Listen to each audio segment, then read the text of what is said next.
Jiro here for Umbra Games with a review of Darksiders 3, available on PC, Xbox One, and PlayStation 4, played on PS4 for the review. With the bankruptcy of THQ back in January of 2013, their child studio Vigil Games also went defunct. With Vigil being the creators of the Darksiders series, having released the first two games with two more planned, made the future of the franchise uncertain. Nordic Games ended up acquiring a ton of THQ intellectual properties after the bankruptcy, so much so that they changed their name to THQ Nordic.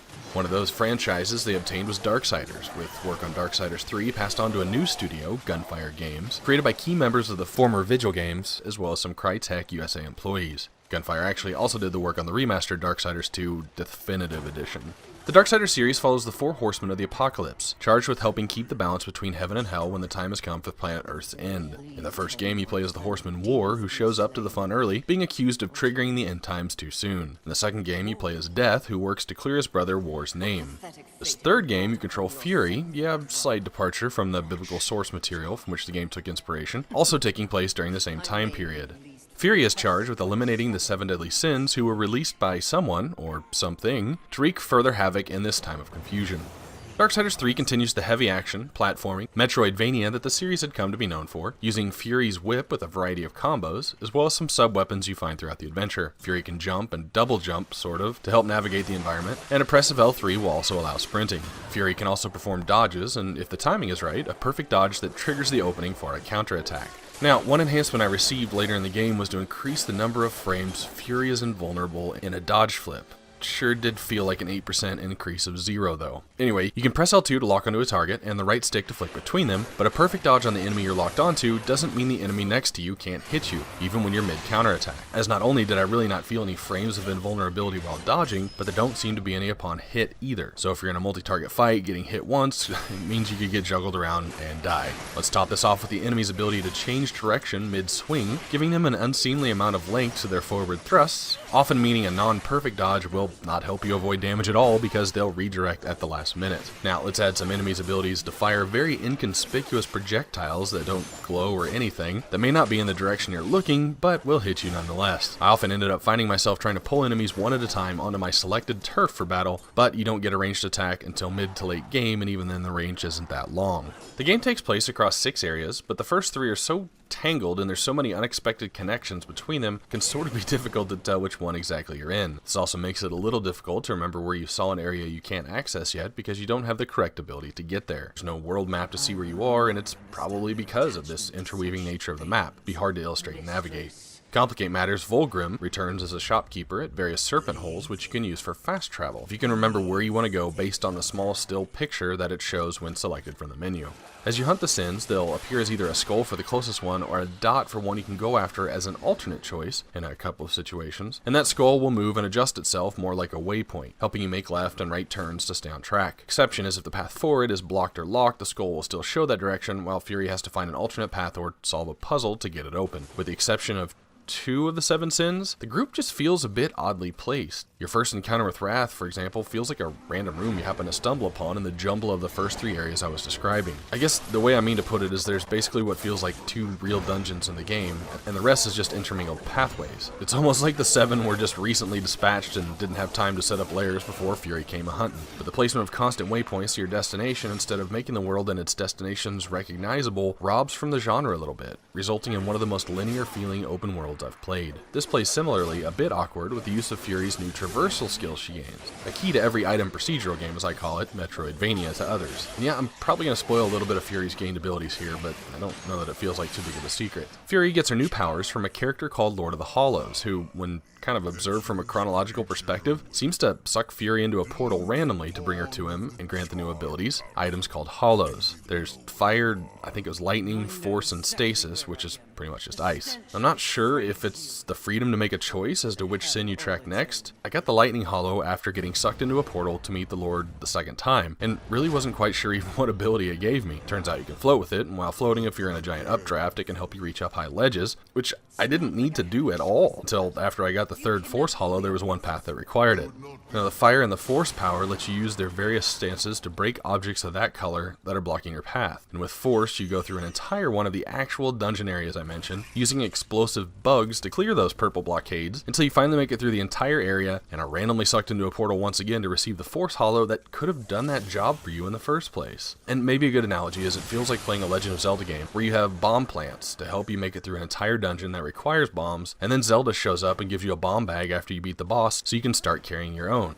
Same with the stasis. It's given to you after beating a boss, and all you get to do is escape the dungeon using it. I mean, from a mechanical perspective, the traversal powers you gain feel good to the player by finding an obstacle and then doing some work to acquire something to surpass that obstacle, not passively receive something after the fact to help you navigate. It's all just sort of backwards. And when half of what you receive to get through the places is the ability to just smash colored walls, instead of, using War's portal gun, for example, it just takes away some of that gusto. You also never use any abilities gained to help in fighting bosses. They're usually just combo performing, perfect dodging required showdowns. I take that back, the Force Hollow does let you stand and fight underwater. You do get a real double jump by holding the jump button in your Fire Hollow, but even then it was hard to tell which ledges and which part of ledges were actually grabbable. And it's possible Gunfire wanted to take the game in a different way, and not be reliant on themed dungeons with a cool toy to discover in it. I remember when the first Darksiders came out, it was ridiculed for basically being a ripoff of Legend of Zelda Ocarina of Time combined with God of War. But I never really had a problem with this, as there are very few real new mechanics presented in games anymore. So if you're gonna rip something off, why would you not rip off games that were at the top of their respective genres? And the Metroidvania is running super high in the indie world these days, but unfortunately most from a 2D perspective. This would have been a great place for another well-designed 3D one to really take the reins.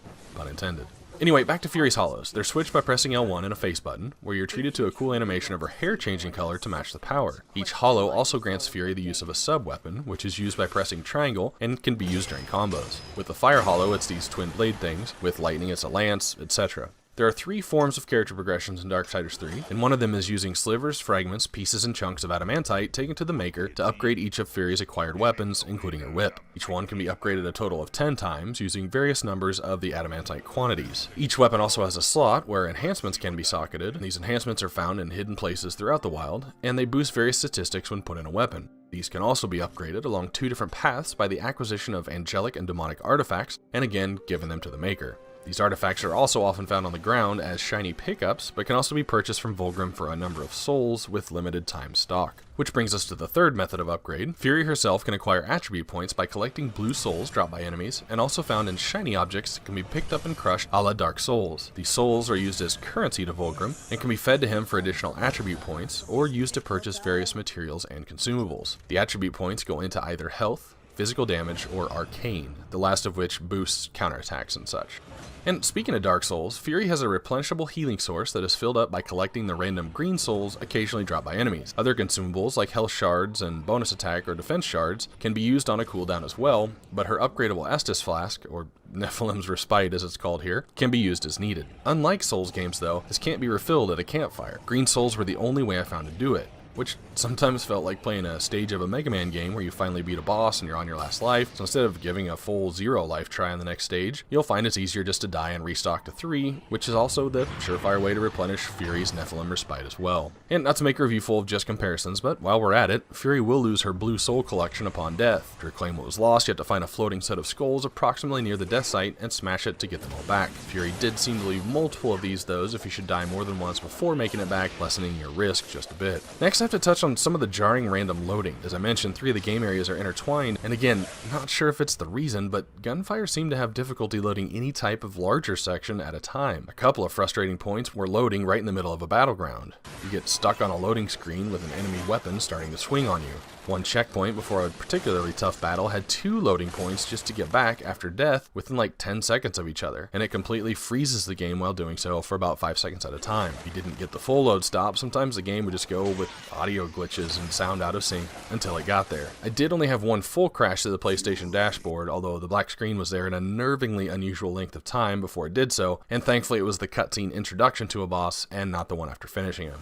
Graphically, the game has slightly lower than I'd expect graphical detail. There are a couple vistas that look pretty cool, and the overall design of the environments is unique. The character designs continue to hold up the par set for the series, with improvements to existing characters that have been in the games before. I think all these design and technical issues with it just made the game a disappointment for me more than anything. I mean, I really loved the first 2 games. The unique story continues to be pretty great with Darksiders 3 with its characters and its twists and turns. The portrayal of 2 of the deadly sins in particular were very cool, and even a bit unusual in the way they're portrayed. And the plight of the horseman versus the charred council is one I actually feel vested in. But Darksiders 3 even brings some of their cutscene timing and awkwardness into this. For example, I guess it's a spoiler, but you don't ever get to ride Fury's horse in this. That's right, Horseman of the Apocalypse with no horse. In the cutscene, and the reason why this happened was at the strangest time. Right after a battle, she tries to summon her horse in a corridor. She couldn't even ride a horse in if she wanted to, but they felt the need to introduce that drama at that point. I think I found the optional ending by fighting the game's optional boss, and I'm not even sure what the received item was in addition to the ending even meant.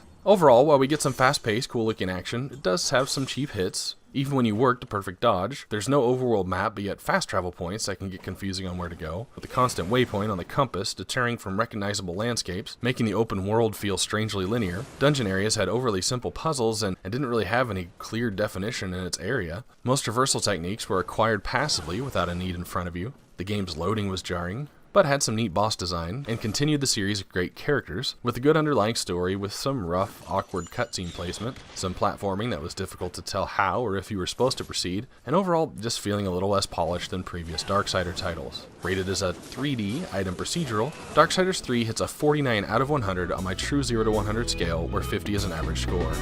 This is Jiro for Umbra Games. Thanks for watching.